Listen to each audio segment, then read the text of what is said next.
Namaskar students. Hope you are hale and hearty, taking care of your health and your studies. I know you were waiting for this video, so here we are. Before we start, I would like to ask you a very simple thing. What do you call that form of government which is formed by the people, which works for the people and which is of the people? No points for guessing. This is called a democratic setup of government. Now imagine so many people from different ethnicity, from different religions, they all live together and they form a very strong bond in this democratic setup. Some big countries of the world have struggled to cope up with the issue of diversity in order to maintain the democratic setup of their country. Today, we shall discuss that only. So, let's get going with chapter number 3 from the books Democratic Politics. The name of the chapter is Democracy and Diversity.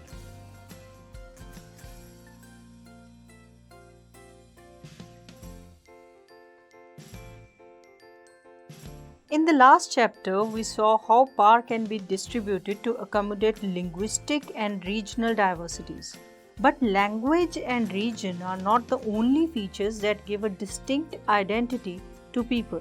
Sometimes people also identify themselves and relate with others on the basis of their physical appearance, class, religion, gender, caste, tribe, etc. In this chapter, we study how democracy responds to social differences, divisions, and inequalities. We begin with an example of public expression of social divisions. We then draw some general lessons about how social differences can take various forms. We then turn to how democratic politics affects and is affected by these social diversities. The picture on this page depicts an important landmark in the history of the civil rights movement in the United States.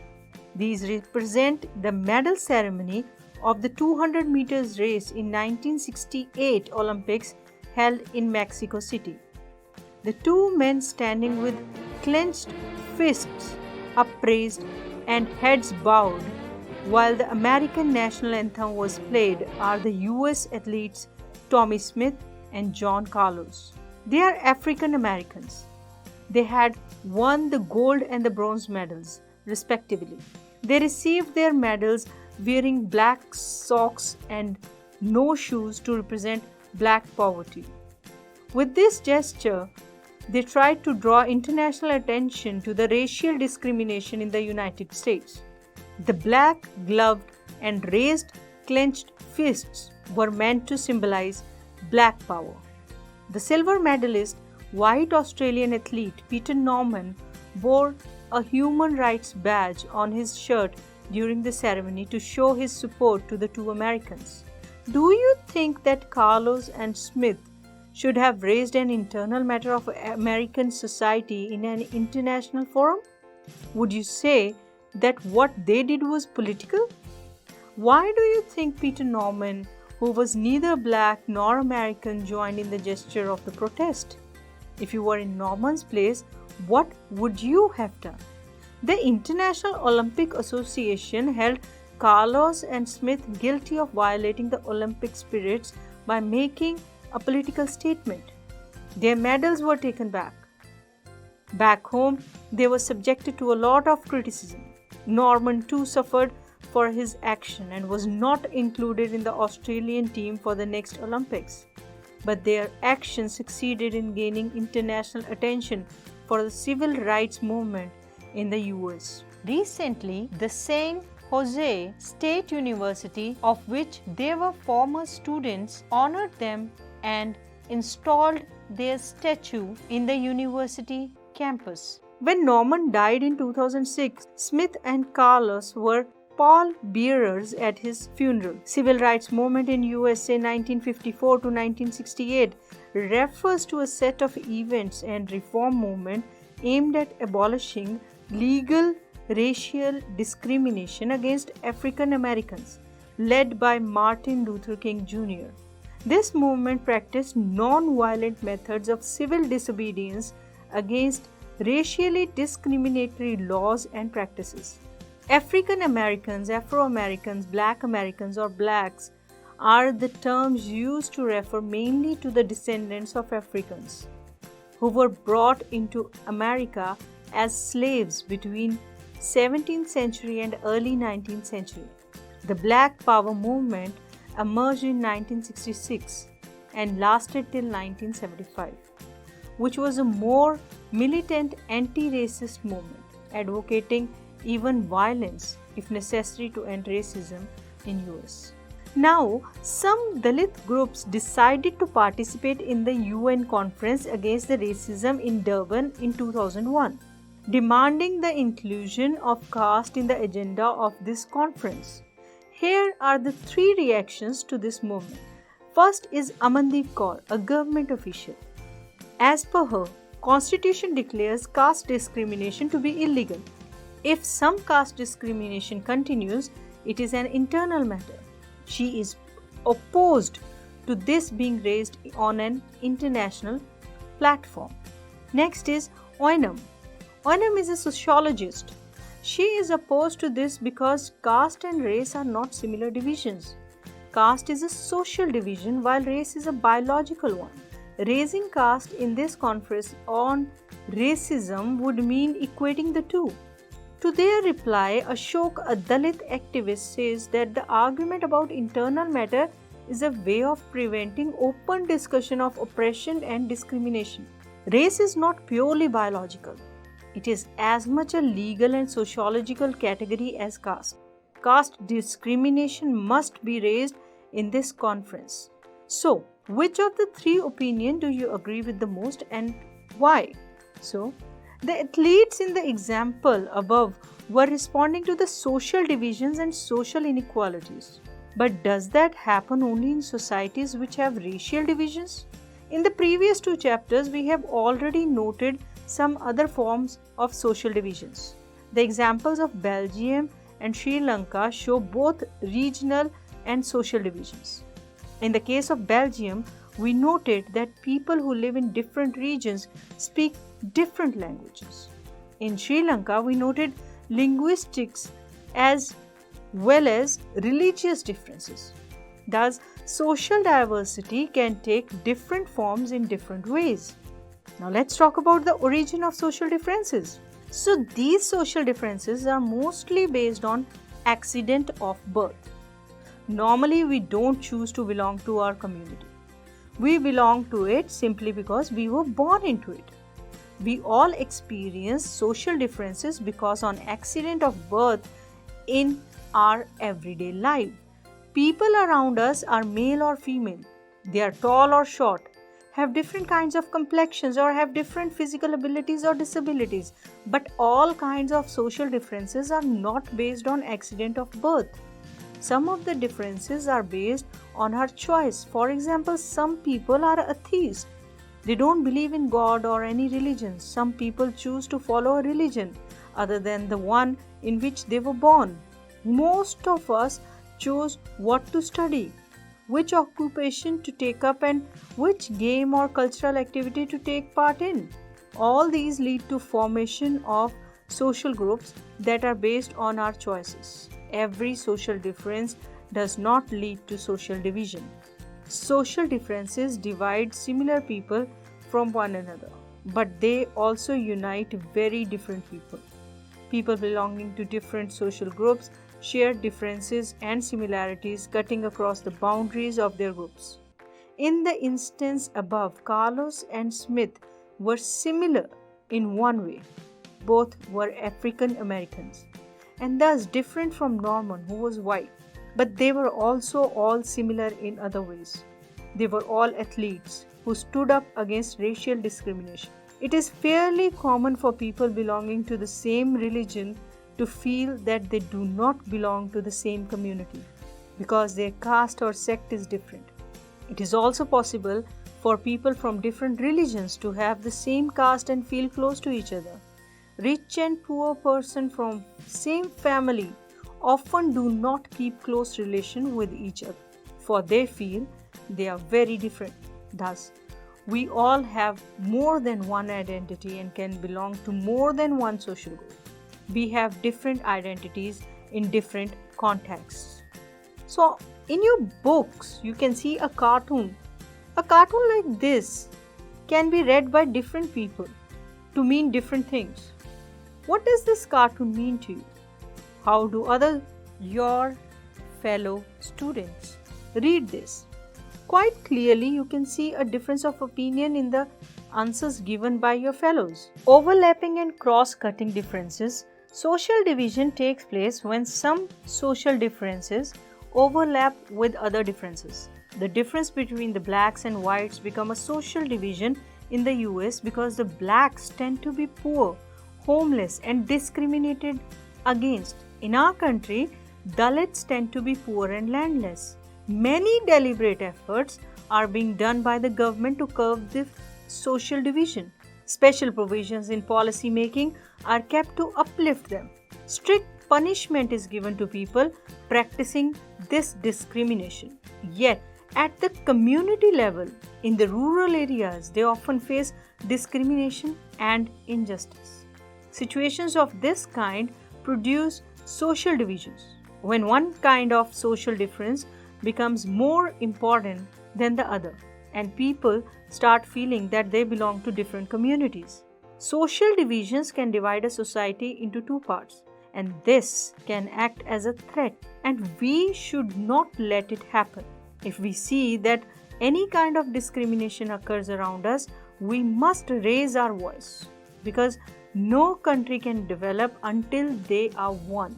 So we must look for solution if a division like this is found around us. If social differences cross-cut one another, it is difficult to pit one group of people against the other. It means that the groups that share a common interest on one issue are likely to be different sides on the different issue. Consider the cases of Northern Ireland and the Netherlands. Both are predominantly Christian but divided between Catholic and Protestants. In Northern Ireland, class and religion overlap with each other. If you are a Catholic, you are also more likely to be poor, and you may have suffered a history of discrimination. In Netherlands, class and religion tend to cut across each other. Catholics and Protestants are about equally likely to be poor or rich. The result is that Catholics and Protestants have had conflict in Northern Ireland while they do not do so in Netherlands. Overlapping social differences create possibilities of deep social divisions and tensions. Cross-cutting social differences are easier to accommodate. Social divisions of one kind or another exist in most countries. It does not matter whether the country is big or small. India is a vast country with many communities. Belgium is a small country with many communities. Even those countries such as Germany and Sweden that were once highly homogeneous are undergoing rapid change with influx of people from other parts of the world. Migrants bring with them their own culture and tend to form a different social community. In this sense, most countries of the world are multicultural. Over here we have read two words: homogeneous.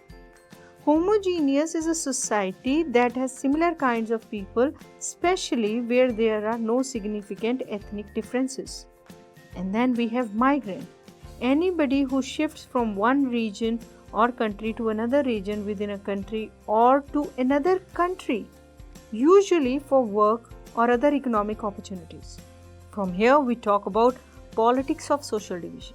How do these social divisions affect politics?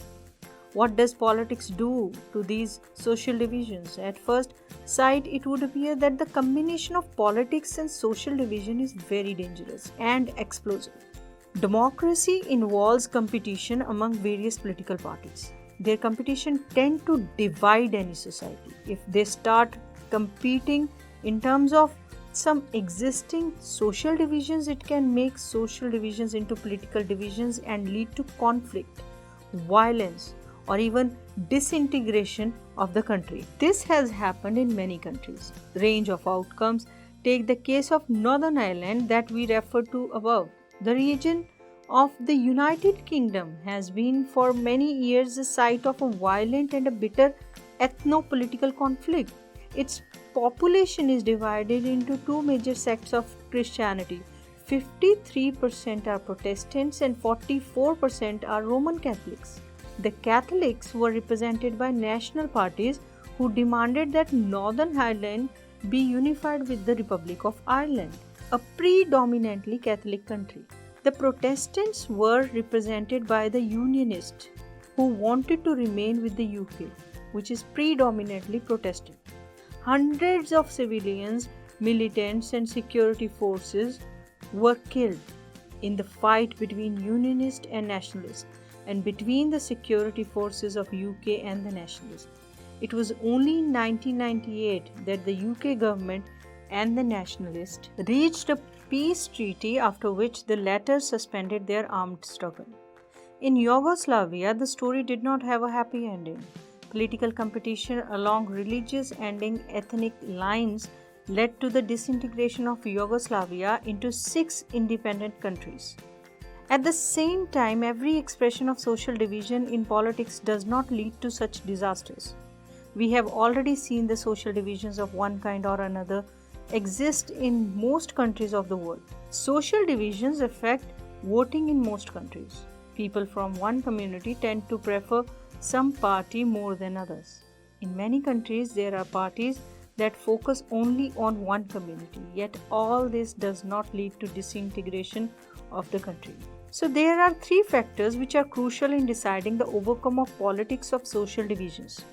First of all, the outcome depends on how people perceive their identities. If people see their identities in singular and exclusive terms, it becomes very difficult to accommodate. Secondly, it depends on how political leaders raise the demand of any community. It is easier to accommodate demands that are within the constitutional framework and are not at the cost of another community. The demand for only Sinhala was at the cost of interest and identity of the Tamil community in Sri Lanka. In Yugoslavia, the leader of different ethnic communities presented their demands in such a way that these could not be accommodated within a single country. And now the third one is, it depends on how the government reacts to the demands of different groups.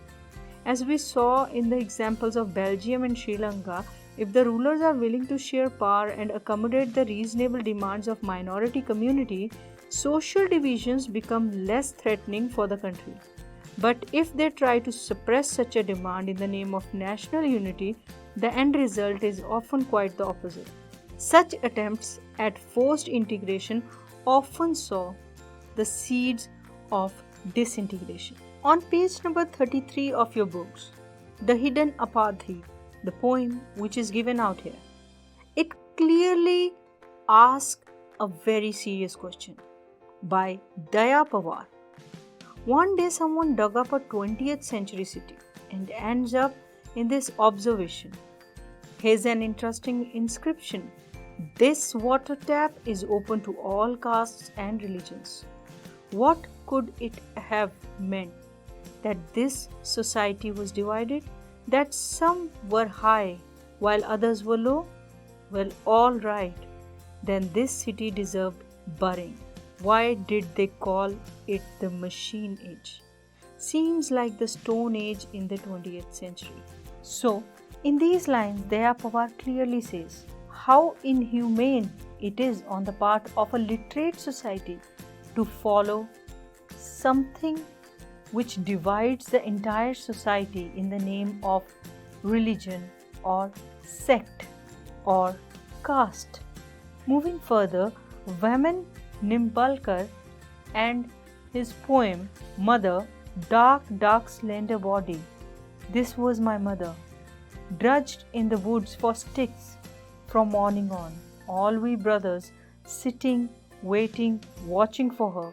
and if she didn't sell the woods, all of us slept hungry.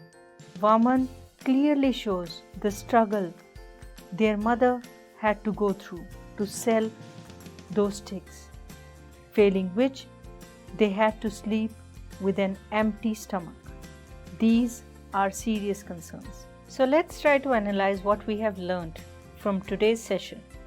Tommy Smith and John Carlos belong to which ethnic group of America?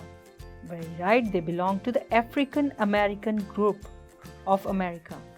So which event in USA is referred as the Black Power movement of 1966-1973? Movement to end racism. Which university has recently installed the statues of Tommy Smith and John Carlos in their campus? Very right, it's the St. Joe's State University. What was the name of that Australian athlete who showed sympathy and support to the two American athletes who tried to draw international attention to racial discrimination in USA? Correct, it was Peter Norman. Name the leader of civil rights movement in USA. It is Martin Luther King Jr. Very right. Now let's do some fill-ups. Most countries of the world are dash cultural, multicultural. Very good. In a democracy, dash expression of social divisions is normal and can be healthy. Political expression of social divisions is normal and can be healthy. Very good. Expression of various kinds of social divisions in dash often results in their cancelling one another and reducing their intensity. Again, expression of various kinds of social divisions in politics often result in their cancelling one another and reducing their intensity. Very good. Last, dash is the best way to fight for recognition and also to accommodate diversity. No points for guessing, it is democracy which is the best way to fight for recognition and also to accommodate diversity. India as a true democracy gives the power to its citizens to ask questions and their representatives have to answer. But we have to ask questions. With this, we come to end of this video. We'll be back with many more videos. Till then, stay safe, stay healthy and keep studying. Namaskar.